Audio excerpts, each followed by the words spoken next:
Hi everyone and welcome to Almost Cancelled. I'm Peter and I'm joined with Connor and we are going to talk about iZombie Season 2 Episode 17. It's called Reflections of the Way Liv Used to Be and full spoilers as always. So this is a setup for the final because next week we're getting episodes 18 and 19 together as a double next week. So this was very much just putting all the pieces in place for the final. But it happened to do it wrapped up in a very good episode, so it's fine. Oh yeah. It certainly wasn't a complaint. It was just it very much felt like that. So Yeah, on some shows though, I feel like it's setting up for the next bunch can be a really bad complaint to say. It's like nothing really happened, just getting ready. But on this, it's still a very good episode. yeah, stuff definitely happened. No, first and foremost, I mean, Major at the end is arrested because the pieces fall in place that the FBI lady knows he's the killer. Yeah, and it all leads back to Minor. It all leads back to that dumb dog.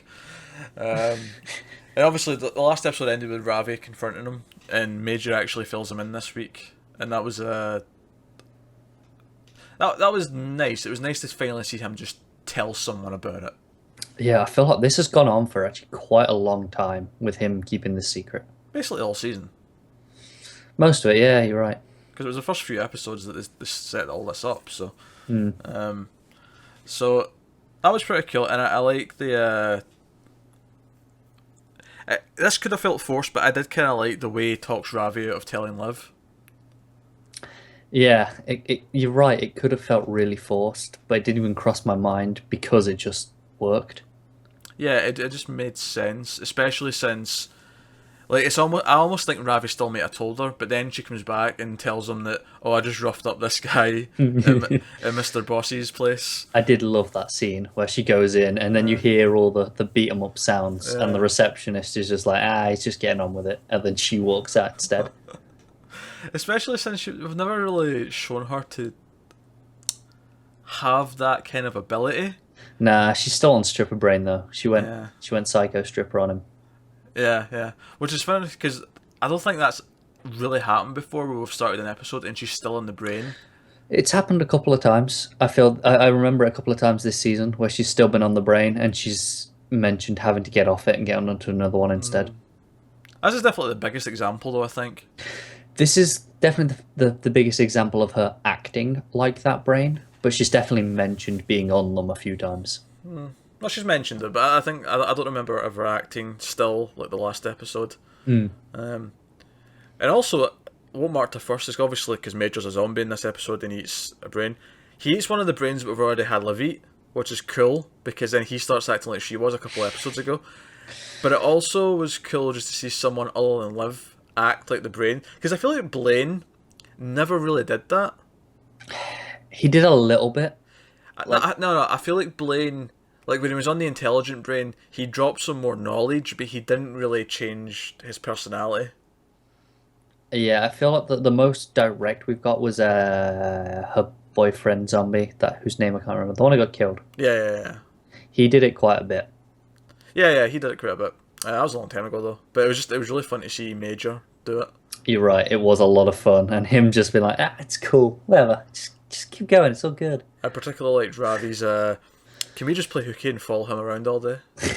Because Yeah, as Major's leaving, he actually does the clapping his feet thing, it does from singing in the rain. yes, thank you. Yeah. Which he's singing from a minute before Yes. that. Speaking of lines from Ravi, I actually really like the line, like me for my antidotes, but love me for my anecdotes. Yes. It's a really good line. Yeah, I think Ravi stole this episode for me. His conversation with Blaine, where he's filling in him. Oh, yeah. Oh man, Yeah, that's good. so good. And they almost seem to be going proper Total Recall with it, where he's like, I was a dick. Like, Yeah, now that I've got no memory and I'm starting from a clean slate, I'm a dick. it's when Major walks in and Major reacts really hostile to Blaine as he should, Yeah. and Ravi's like, so you know that guy who you destroyed because you did, and then lists like 12 things. It's like, Yeah. yeah, that's him, And then Major's just like, hi. because he's still on the happy brain. Yeah. So no, it was a really fun episode. We got to see Rita, who's now a zombie with the full-on white hair. She does not look as good without the red hair. I'm sorry, she just doesn't. Well, no, she doesn't. But um, But I I, say that because Liv specifically does look really good with the white hair. She just doesn't. yeah, but I think it's part of the way they're made up to look, though, because I think she's made to look like she's a bit more rough and craven brains, whereas Liv is typically well kept together. Yeah, but I just think it just doesn't suit her. Well, nah, I mean, obviously she's very much a redhead and suits being a redhead, but I am biased, of course. yeah, but she's a proper redhead. She's not just a ginger like you. That is true. Nice dark red is what I'm saying. You're allowed to like that, is that what you're saying? If it's Yeah. a ginger, it's like, you feel dirty about it. Yeah, dark red's good. Dark red on a lady is quite attractive. Yeah, I'll agree to that. Ginger on you, not so much. That's also probably a fair statement. But no, I liked. I keep calling him Max Rager, but I know that's not his name. I know that's just the name of the company. Von du Clark. Von de Clark, there you go. But I'm gonna keep calling him Max Rager because I think it sounds better. I did love his video. His video and then his cheeky self-referential line about Rob Thomas being Yeah, it was being, good. being a good storyteller was cheeky but amusing. But I liked I like how much of a dick he is. He's really a self-aware dick. Yeah, especially when he backs away and he's like, "Yeah, look, my number one priority, of course, is launching the new drink. But after that, all hands on deck Yeah. to find you a cure."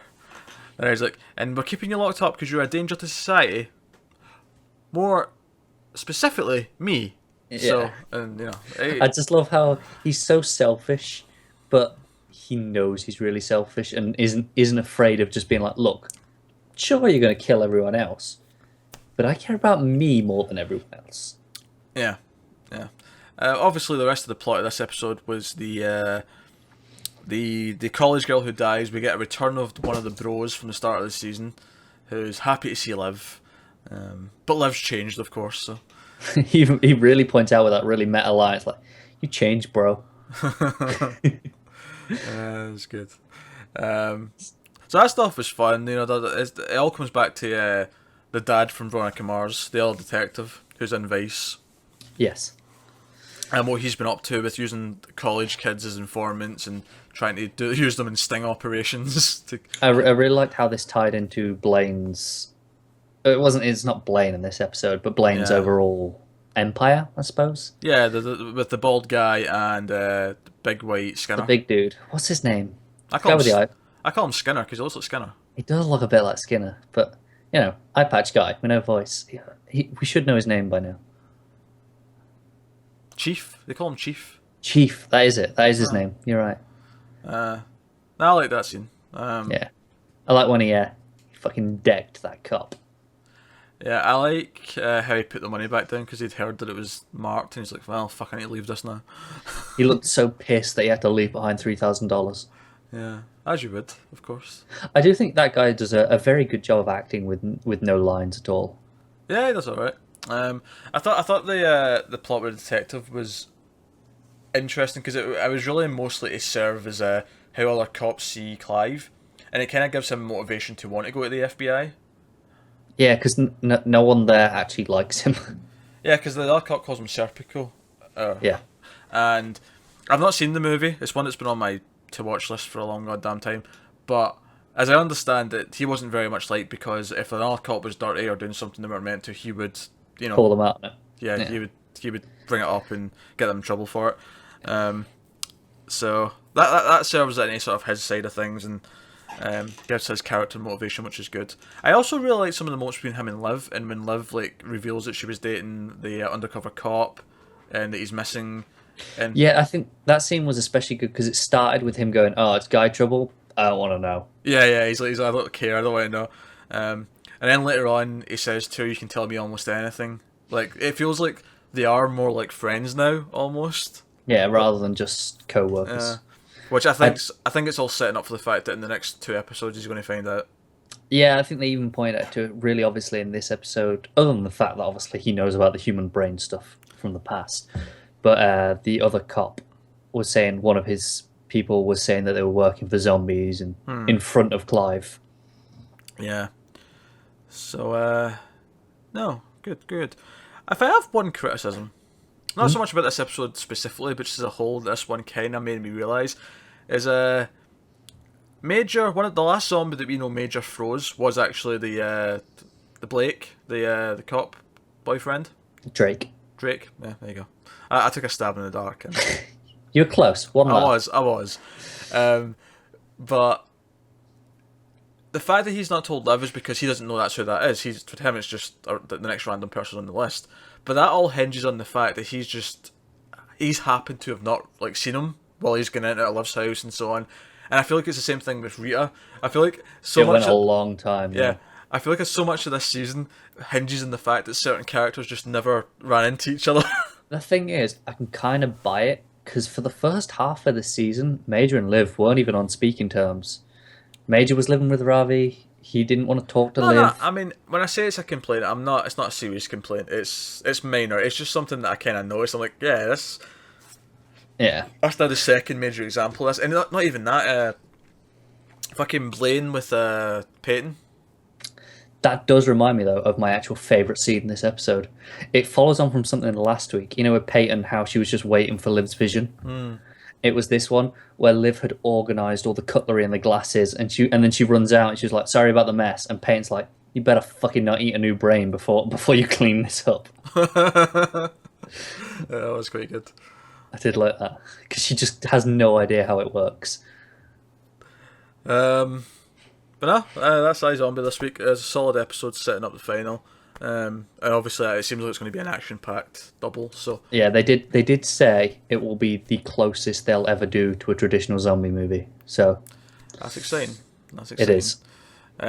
Mario's too busy out dating tonight to be here to talk about this. But he should hopefully be back for the final next week. So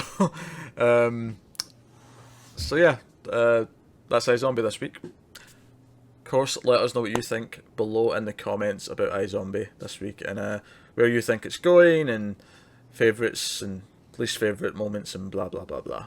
Helps us out a lot. And subscribe and like and all that jazz if you want to support the show. Thanks for watching, guys.